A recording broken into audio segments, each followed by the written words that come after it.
Class 8 welcome to the class. बच्चों, व्याकरण विधि book से चैप्टर विशेषण हम पढ़ रहे थे। हमने जाना विशेषण किसे कहते हैं, विशेष्य किसे कहते हैं, विशेषण के कितने भेद हैं।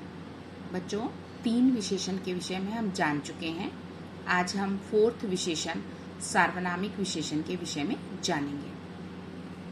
जो विशेषण शब्द किसी संज्ञा या सर्वनाम की ओर संकेत करते हैं उन्हें संकेतवाचक विशेषण या सार्वनामिक विशेषण कहते हैं। उदाहरण देखिए, वह तोता बहुत सुंदर है, आपका घर बहुत सुंदर है। तोता कैसा है? सुंदर में चतुर है।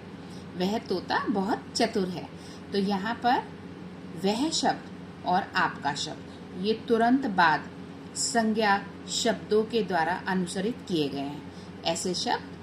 ऐसे सर्वनाम शब्द जो तुरंत संज्ञा शब्द से अनुसरित किए जाते हैं वे शब्द सार्वनामिक विशेषण कहलाते हैं। तो बच्चों, ये हुआ आपका सार्वनामिक विशेषण। कुछ और उदाहरण हैं।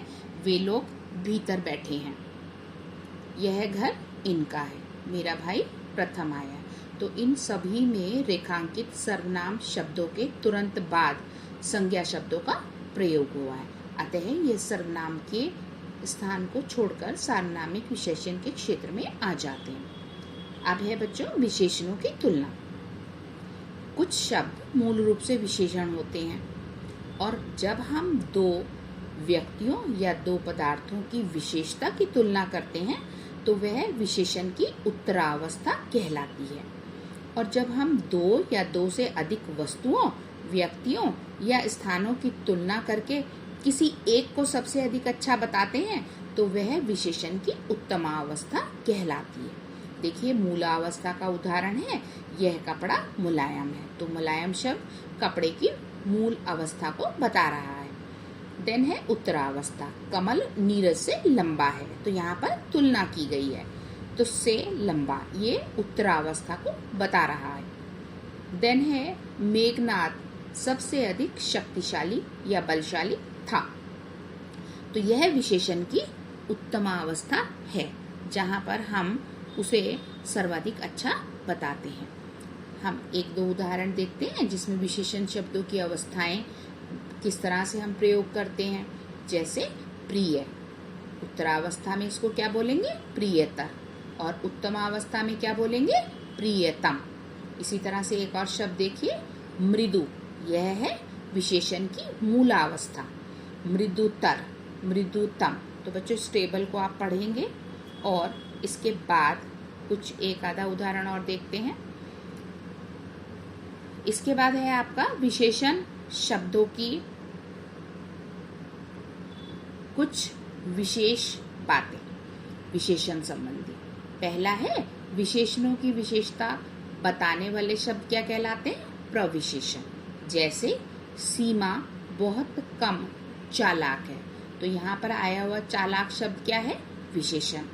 और इसकी विशेषता बताने वाला शब्द बहुत कम, वो क्या है? प्रविशेषण। नेक्स्ट है विशेषण संबंधी विशिष्ट बात में विशेषणों का लोप होने की स्थिति में विशेषण ही संज्ञा के रूप में प्रयोग कर लिए जाते हैं। जैसे बुद्धिमानों का आदर होता है, मूर्खों का नहीं।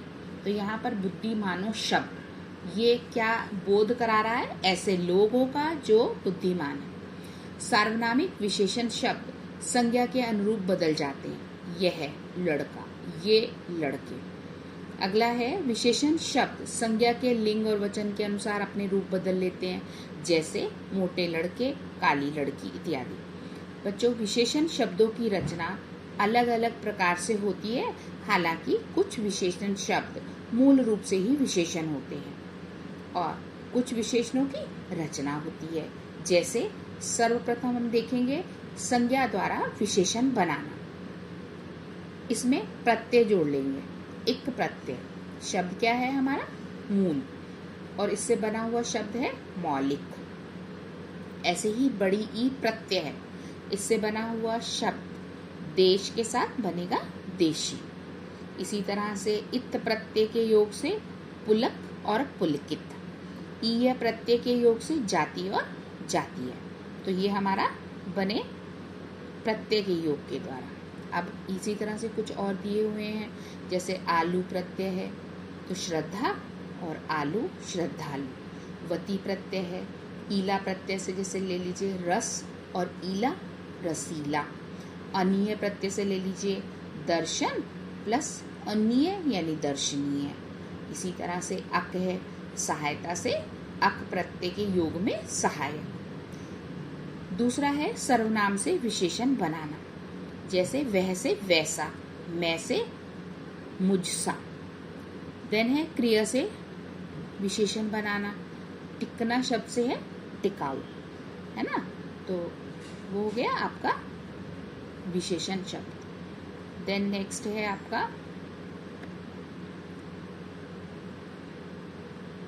अव्यय से विशेषण, जैसे ऊपर शब्द से ऊपरी, बाहर शब्द से बाहरी, भीतर शब्द से, शब्द नहीं हम इसको अव्यय शब्द बोलेंगे, तो भीतर से भीतरी, जिसका हम रूप परिवर्तन करके इसको विशेषण के रूप में बना लेते हैं। इसके बाद है उपसर्ग से विशेषण, जैसे निर दिया हुआ है तो निर्जन, निर्बल इत्यादि। तो बच्चों ये जो टेबल्स हैं इनमें से मैंने कुछ ही शब्द पढ़े हैं, आप इन शब्दों को, सभी शब्दों को ध्यान से पढ़ेंगे और जो भी कहीं भी किसी भी शब्द में कुछ कन्फ्यूज़न होगा तो हम जूम क्लास में क्लियर कर लेंगे। मिलते हैं आपसे नेक्स्ट वीडियो में। Till then good bye.